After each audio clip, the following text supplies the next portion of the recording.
Hey,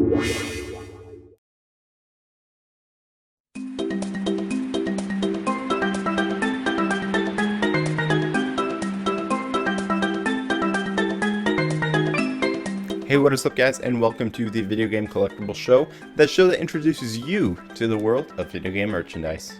Today's merchandise comes from the classic bear and bird game Banjo Kazooie. Let's start off by something you might actually have in your home right this second. This VHS contains over 10 minutes of footage highlighting the various levels and gameplay styles Banjo Kazooie had to offer.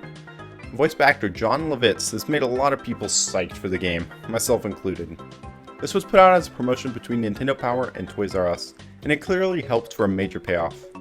Because of how common it was though, you can grab one for about $10 or about $30 sealed, if for some reason someone decided not to watch the epicness that this tape has to offer. Just watch some of it.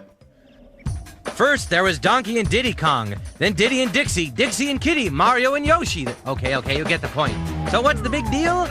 Well, listen up, because there's a new dynamic duo from the creators of Donkey Kong Country and GoldenEye that's ready to kick some serious excitement into Nintendo 64.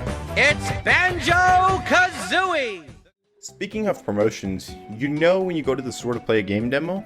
Well, both Banjo Kazooie and Banjo Tooie had demo cards to play. The thing with these cards though is they're actually full versions of the game, and they were just reset every night by the store manager or whatever when the store closed.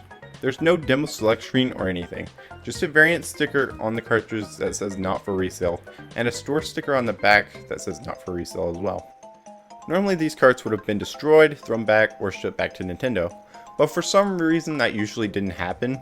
In fact, these cards are sort of common. Banjo Kazooie runs for about $60, and Tooie will roughly cost you around $30 to $40. The only thing though is to watch out for damage labels.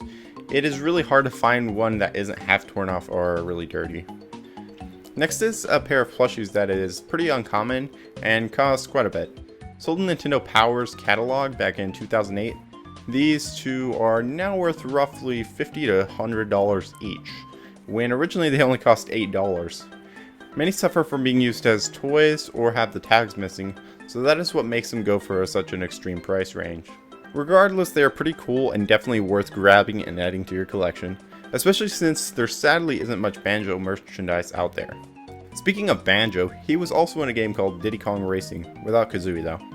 He had a toy made of him in his race cart that was a part of the Video Game Superstars lineup back in the day.